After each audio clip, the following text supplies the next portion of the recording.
Você está no canal Eu Estudo a Lição com o pastor Samuel Camilo. Hoje é terça-feira, dia 22 de agosto de 2023. E o tema que estudaremos na nossa lição da Escola Sabatina será Desperte você que está dormindo. O texto que serve como base para o nosso estudo encontra-se em Efésios capítulo 5, versos 11 a 14, que diz assim: E não sejais cúmplices nas obras infrutíferas das trevas, antes, porém, reprovai-as. Porque o que eles fazem em oculto, o só referir é vergonha. Mas todas as coisas, quando reprovadas pela luz, se tornam manifestas, porque tudo que se manifesta é luz, pelo que diz: Desperta, ó tu que dormes, levanta-te de entre os mortos, e Cristo te iluminará. Antes de podermos desdobrar um pouco do estudo de hoje, eu quero convidá-lo para orar comigo. Obrigado, Senhor, pelas reprovações que encontramos em Tua palavra. Sabemos que vivemos num tempo extremamente desafiador. E parece que quando olhamos para muitos de nós que nos consideramos cristãos, parece que estamos adormecidos, como que ignorando os sinais que se cumprem exatamente à nossa volta, anunciando o breve retorno de Cristo Jesus. Ajuda-nos a podermos despertar, Pai, desse sono. Também colocamos diante do Senhor cada pedido que foi enviado para a nossa comunidade de oração. O Senhor sabe o que precisamos. Talvez esse meu irmão, essa minha irmã que ora comigo agora também, tenha um pedido que está lá oculto dentro do seu coração. O Senhor conhece e por isso pedimos. Responde de acordo com a tua vontade. Pois oramos em nome de Jesus. Amém. Ao olhar aqui para a situação que o apóstolo Paulo está apresentando, dois estilos de vida completamente diferentes. Já falamos ontem sobre a ideia de cosmovisão, baseado naquilo que é a nossa compreensão da vida, bem como da responsabilidade que precisamos ter diante da razão pela qual viemos à existência.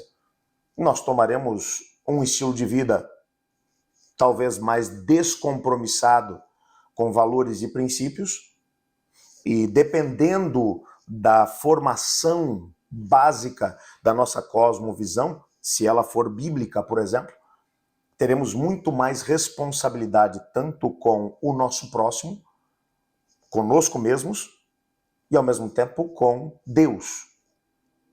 Claro que o apóstolo Paulo ele está se referindo aqui nessa parte exclusiva do texto, do capítulo 5, versos 11 a 14, ele começa mencionando as obras das trevas. Não sejam cúmplices das obras infrutíferas das trevas.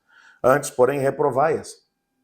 O que o Paulo está dizendo é que quando nós vemos as pessoas se autodestruírem enquanto estão envolvidas no contexto da rebelião e nos calamos diante disso, nós somos cúmplices dessas obras infrutíferas.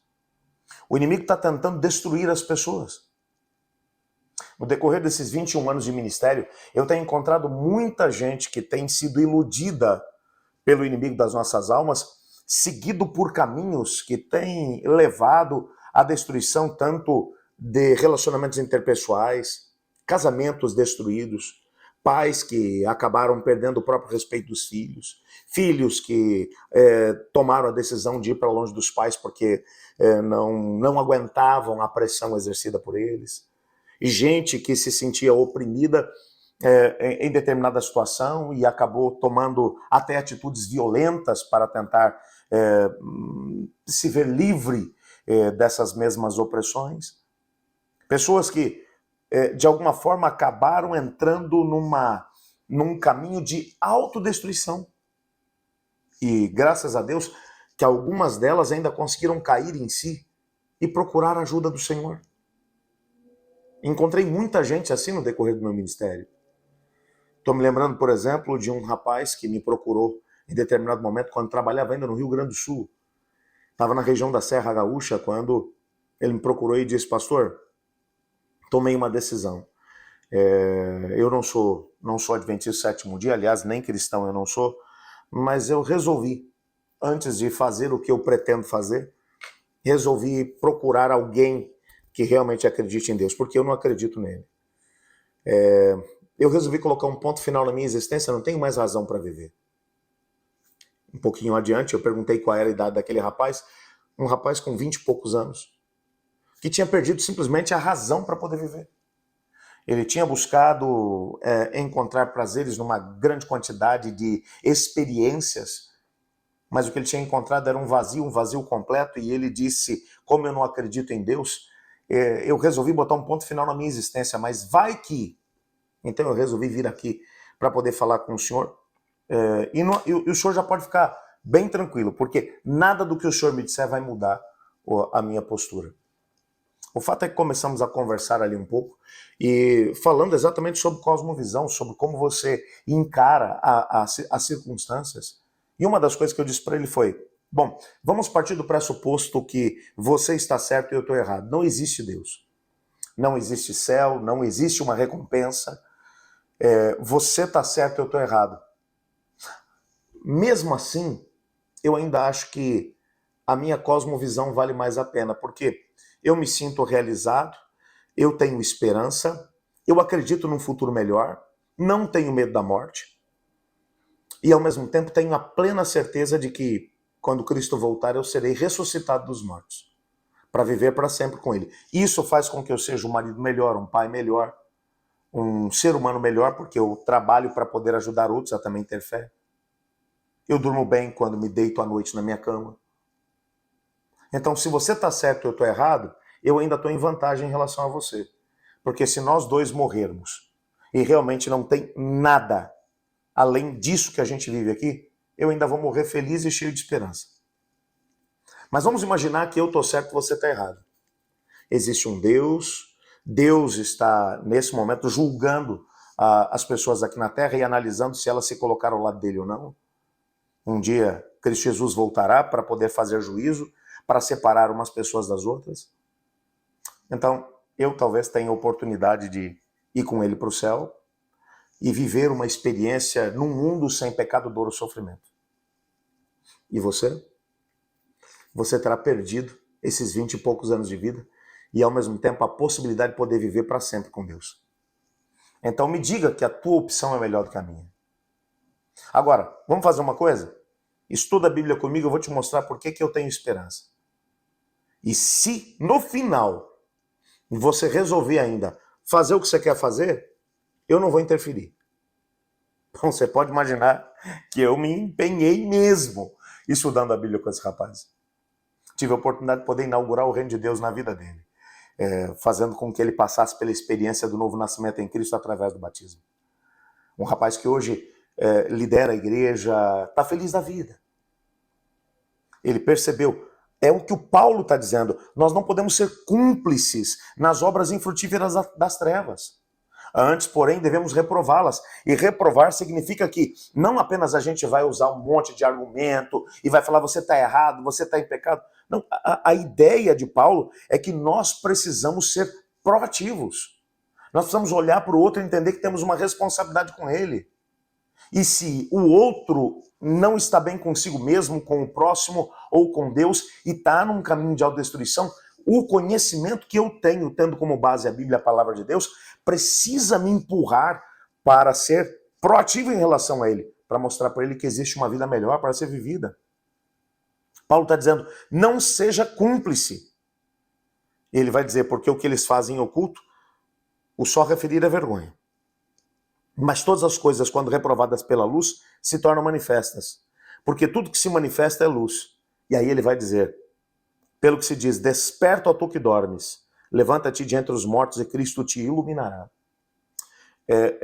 Eu olho para esse texto, aquilo que vem na minha mente é Apocalipse capítulo 3, quando Deus olha para a igreja de Laodiceia, a igreja que estará vivendo sobre a terra exatamente antes da vinda de Jesus. É uma igreja que está apática ao que está acontecendo à sua volta.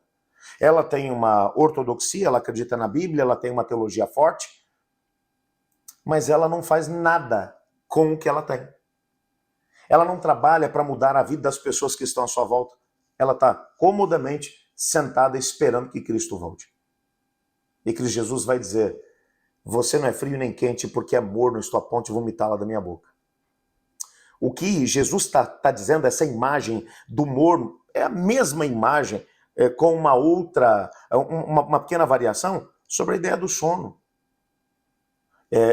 Essa imagem, desperta, ó tu que dormes, ela serve tanto para aquele que tem o conhecimento a respeito de Cristo e que está vendo a rebelião destruir pessoas, e aí Deus vai olhar e vai dizer, desperta você que está dormindo, você não está vendo o que está acontecendo à tua volta?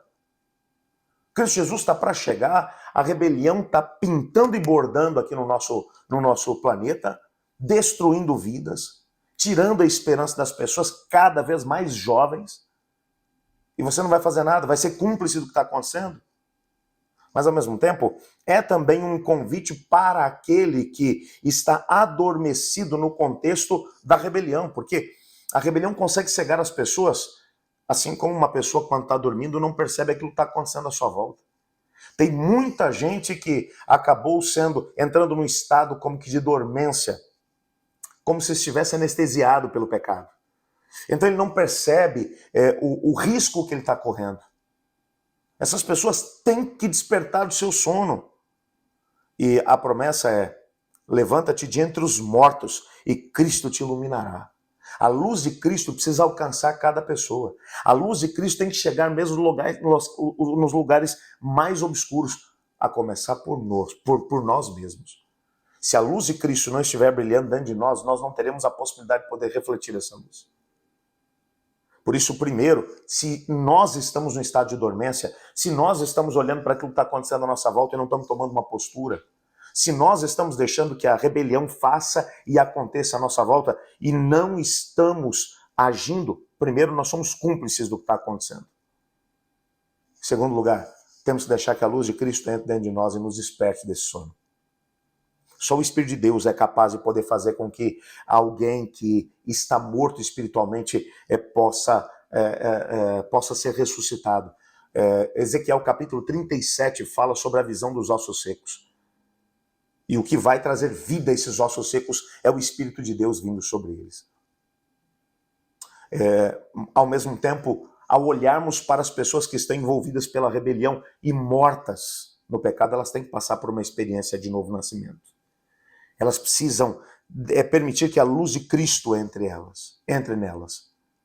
E elas terão a oportunidade de poder também viver uma existência com significado.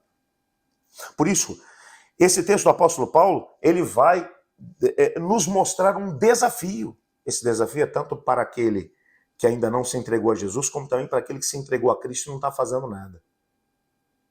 Nesse dia, seja proativo. Nesse dia, ore a Deus e diga, Senhor, aonde eu for, me ajuda a ser alguém que vai refletir a luz de Cristo para aqueles que estão à minha volta. Eu não quero ser cúmplice do que a rebelião está fazendo. Mas cria as oportunidades para que eu possa compartilhar luz com aqueles que estão junto comigo. E então você vai ser um representante do céu aonde você estiver. Eu estudo a lição. E você?